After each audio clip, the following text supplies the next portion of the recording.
Papa was a rolling stone, hey, hey, hey. Wherever he laid his hat was his home. And when he died, oh, he left us was alone. Today we're going to be talking about narcissistic fathers.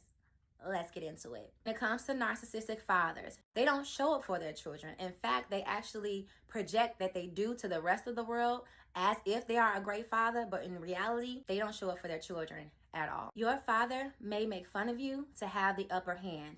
And when you tell them how this makes you feel, they gaslight you by telling you that it was just a joke. They only compliment you in public or if you guys are around other people. If you have a weak moment in public, instead of the narcissistic father comforting you, the narcissistic father will go into a full-blown rage on you because your moment of weakness just says to them that they raised you to be soft. This can be a dangerous thing because the boys grow up being told big boys don't cry. And if you have a son and if you ever said that to them, shame on you.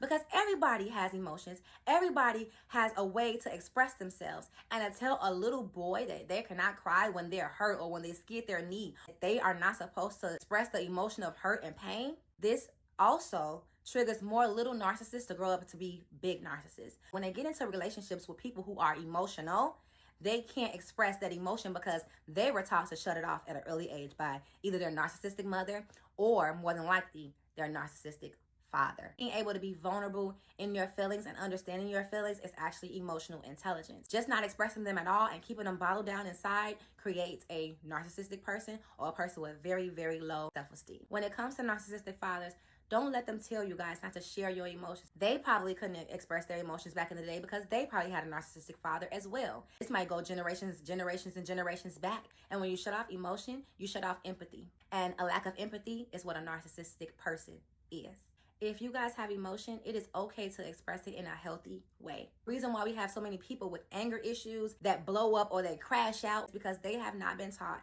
to govern their emotions accordingly. They've been taught to shut their emotions down and then it just bottles up because emotions never leave.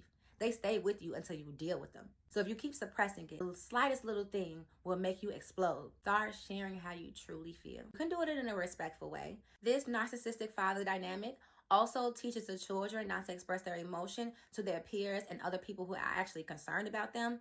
And it's not that they don't want to, they really can't because they have not been taught how to. And then when they try to express it, they were punished for expressing their emotions. They have not dealt with things because they don't want to deal with the emotional part of it, so they just sweep it under the rug.